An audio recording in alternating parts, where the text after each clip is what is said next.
Time for Alamogordo Town News on Crazy Radio. I'm Anthony Lucero.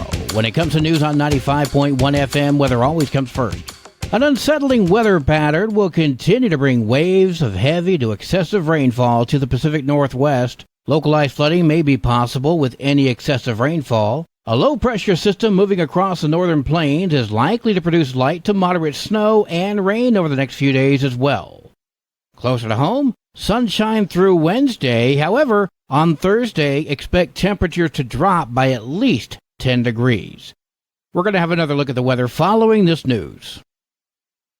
As a reminder, tomorrow is Election Day, so those of you that have not done the early voting or absentee voting are encouraged to do so. Polls will open tomorrow from 7 a.m. until 7 p.m. I want to encourage everybody to get out there and exercise their right to vote. All elections, of course, are important, and this one is no exception. We do have 4 commissioner seats up in the city of Alamogordo, as well as some school board members. We do have some bond initiatives, and we also have a review of the city charter that a lot of folks worked on for quite a few months to get ready for this election. So get out there, everybody, please, and exercise your right to vote. City of Alamogordo Mayor Susan Payne speaking with Crazy Radio. You can visit nmvote.org to register or to update your voter registration. Election Day sites are the Sergeant Willie Estrada Memorial Civic Center, the Tay Special Events Center, and the Otero County Fairgrounds.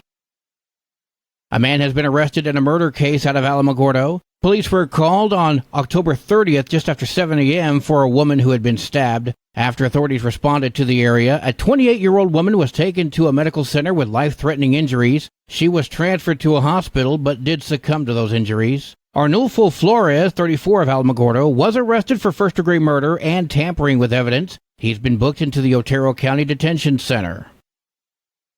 A man that's been connected to a deadly hit-and-run from 2021 has been arrested. Alamogordo Police Department said the investigation has been lengthy. Back in August of 2021, authorities found a woman on South Walker Avenue. She was dead, and they suspected that she had been hit by a vehicle. She was later identified as Jacqueline Renee Lucero. Sam Fife III, age 34, was connected to the crime, and he'll be facing homicide by vehicle. Currently, he's in custody in the Otero County Detention Center. White Sands National Park reports October visitation 63,869. That's up 10% from this time last year. Year-to-date visitation just over 624,000. That's a 3% increase from last year.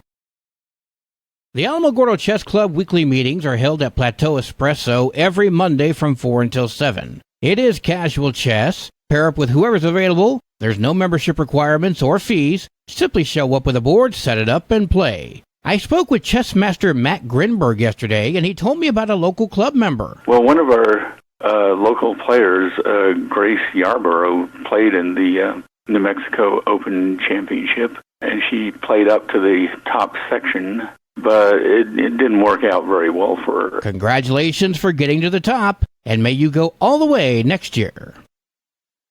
The Alamogordo Community Yard Sale is coming up on December 2nd. I spoke with Yolanda Hingle. She's the coordinator for this event. What's going on is it's an opportunity for everyone to clean out their closets, clean out their garages, and share some of those treasures that they have hidden and make some money for the holidays and share their joy with their neighbors. Saturday, December 2nd from 9 until 2 at the Elks Lodge. Yolanda, how does someone learn more about this? Well, they need to call me or text me at 602-695-0611, 602-695-0611, and I will get in touch with them. I will leave them. I will create a list of who's registered, and we go from there. You can hear that interview in its entirety on the Crazy Radio YouTube channel. Well, today is Monday, so we're going to get ourselves a pup date now from Animal Village NM. Hi, this is Sunny Harris with Animal Village NM and this week's pup date. You know, those of us who watch TV are inundated these days with photos and videos, commercials about helping animals in other countries. And yes, absolutely they need help, and we're more aware of it than ever before. The Yulon dogs, the Afghani dogs, the dogs from Russia everywhere. It's just overwhelming. And when we look at that, we want to turn the channel. Some of us donate. But what that means here at home in New Mexico, where we have the highest pet abandonment rate in America, it means that our dogs and cats are receiving short shrift as far as donations. Another wonderful long-term rescue has closed in New Mexico, Babes and Bullies, and I want to personally thank them for all of the help that they provided New Mexico's animals. But they were no longer able to continue because of the lack of volunteers, donations, and support. So now we have even less help for New Mexico's dogs in particular. At Animal Village NM, we have struggled since day one to keep all of our promises. Our PAW program started in 2007, providing both low-income spay-neuters, of which we have supported more than 10,000 to date, and stocking food banks with pet food for those struggling to feed their pets, and on the verge, therefore, of abandoning them to kill facilities. So as we do that, and as we see these commercials, and as we see fewer and fewer donations, and we have fewer and fewer volunteers, we wonder, are we going to be one of the rescues that has to close? The only one with the answer is you. People like you listening who care about animals, who can't just drive by when you see a stray or someone suffering or chained or abused. I'm talking to those of you who are like that, who are like me and are like many of us. You can't get an announcement in the mail from a bank. You can't watch a commercial without seeing a dog or a cat. So where is the care? Where is the support for those in need? It has to be you. You can't say, they'll do it. I wish they would do this. Because you are they. Please support animalvillagenm.org. Donate shoes to any First Savings Bank where the collection centers are. Donate online, animalvillagenm.org. Become a board member to help us forge through the future. Elections for new board members are coming up fast, and we're inviting all animal lovers to contact us to join our board of directors. Message us on Facebook or email us at animalvillagenm@gmail.com. animalvillagenm@gmail.com. News from around the state in just a moment. This is Alamogordo Town News on Crazy Radio. I'm Anthony Lucero. AlamogordoTownNews.com is a locally owned website featuring local news matters from a local perspective that affects you, and we bring it to you directly. Plus, local sports, cultural arts, and events. Online, AlamogordoTownNews.com. Owned and operated by Second Life Media. We are Otero County. Directory Plus is the right size book. It's the book if you need a full book. That's what just one person has to say about Directory Plus. With its red cover, features, colorful yellow pages, and lots more, it's no wonder people all over use Directory Plus. It has so much more information. You can cross-check phone numbers or addresses or pretty much anything. Look on the plus side, Directory Plus. I'm a big fan of Directory Plus. A 39-year-old man was sentenced for producing child pornography. Homeland Security Investigations, the New Mexico State Police, and Truth or Consequences Police Department investigated this case. The Department of Justice states that James Dooley Pollock, 39 of Truth or Consequences, pled guilty on July 13th of 2022 to the production of a visual depiction of a minor engaging in sexually explicit conduct. In December of 2021, the father went to the TRC police with the teen daughter's cell phone, telling officials that there was a video of an adult man having sex with his daughter on the phone. That man was identified as Pollock. Pollock has now been sentenced to 25 years in prison and will have to register as a sex offender once he's released. He will also have to undergo 10 years of supervised release. On Saturday evening, a fatal crash occurred in Clovis. An SUV and a motorcycle were involved in that crash. Shanta Hall, age 42, was ejected from the motorcycle. She was killed. The driver of the SUV is cooperating with the investigation, according to police.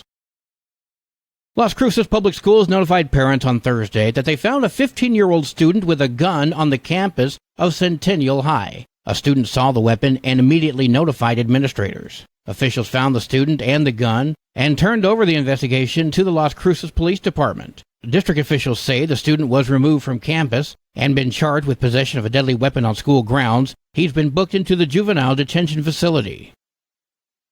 37-year-old Ingrid Lane, an Albuquerque woman, went for a hike in Jemez Springs a few weeks ago, but she never came home. Now her family is doing everything they can to find her. Her family spoke with KRQE. First, we're going to hear from her mother, Rebecca Lane. Panic and distress and despair and worry and everything you might imagine. Lane loves the outdoors and has a vivacious personality. Her family said she would often go on solo hikes in order to disconnect from her busy schedule, but everything changed on October 15th. That's when she went on that hike in Hemis Springs and didn't return. I called Rebecca and asked if Ingrid had been in touch, and since she hadn't been in touch, I started getting worried. Ingrid's husband, Louis Scuderi. Ingrid was last seen at a meditation center in Hemis Springs before she went on that hike. The Sandoval County Sheriff's Office, State Police, and New Mexico Search and Rescue are all working together to try to find her. Deputies did find her car in Hemis Springs, but no evidence of her whereabouts. The family booked a helicopter in order to look for her, and currently operating a fundraiser in order to finance a wider search. The Sheriff's Office sent out some search dogs and drone to try to find her. That had no success either. However, the Sheriff's Office does state that foul play is not suspected. It has been really powerful to just feel how many people care and how many people are really thinking about her and thinking about the whole family. Sister Kelsey. Finally, her mother has one final thing to say. Ingrid, if you're out there, many people are loving, missing you, and want you back. Ingrid Lane's family is asking the community to contact the police with any information.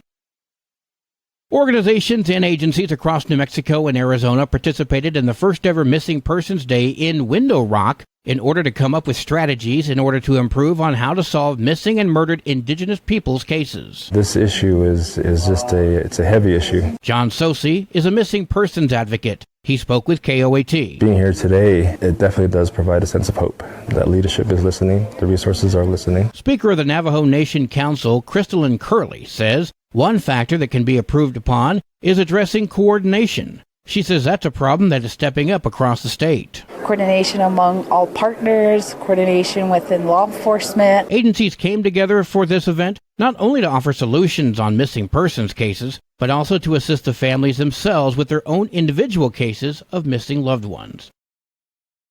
Sports and weather are next. This is Alamogordo Town News on Crazy Radio. I'm Anthony Lucero. They are role models and educators. Their work requires a great deal of time and energy for very little pay. Who are these unsung heroes? Thanks, Coach. Thanks, Coach. The simple truth about education-based athletics in New Mexico is this. Without a committed team of coaches and administrators, they just wouldn't be possible.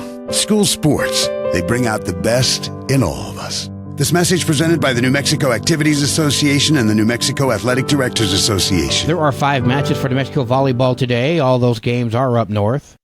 This past Friday, your Tularosa Wildcats were victorious in their quarterfinals game against Jal, 42-6. I spoke with Coach Mike Filicetti to see what's next. So we got Eunice Saturday at 3 o'clock in Eunice. So we're traveling back to the southeast corner. That should be a fun game to watch. They're very well coached. They got really good kids. But, we do too. And at this point, me and the coaches were talking. It's going to come down to who executes. The Tularosa Wildcat football team is in the state semifinals. Again, that game will be in Eunice, 3 p.m. on Saturday. There are 8 games for New Mexico football on Friday. Some of those include New Mexico Military Institute at West Las Vegas, Hobbs at Cleveland, Las Cruces at Centennial, and Mayfield goes to Roswell. Your Crazy Radio Spotlight weather forecast for the Tularosa Basin today calls for sunny skies, mostly clear tonight, sunny tomorrow, winds gusting as high as 20 miles per hour. Your high today in the basin, 80, low tonight of 53, high tomorrow, 78 degrees. In Cloudcroft, sunny skies today with winds gusting as high as 33 miles per hour, mostly clear tonight with winds gusting as high as 30. Sunny skies tomorrow, winds gusting as high as 40 miles per hour. Your high today in Cloudcroft, 59, low tonight of 42, high tomorrow 58 degrees. Local breaking news can be found on our website, alamogordotownnews.com, and you can learn more about Crazy Radio by visiting kalhradio.org. We've also launched the Crazy KALH Radio YouTube channel, and it features our daily newscasts, complete interviews, and other information which concerns everyone in the Tularosa Basin. We'd like to take a moment to thank those of you that have subscribed to that YouTube channel, and if you've not done so yet, please take the time to do so. That way you too can remain in the loop as to the happenings in the Tularosa Basin. Well, that concludes this Monday edition of Alamogordo Town News on Crazy Radio. I'm Anthony Lucero.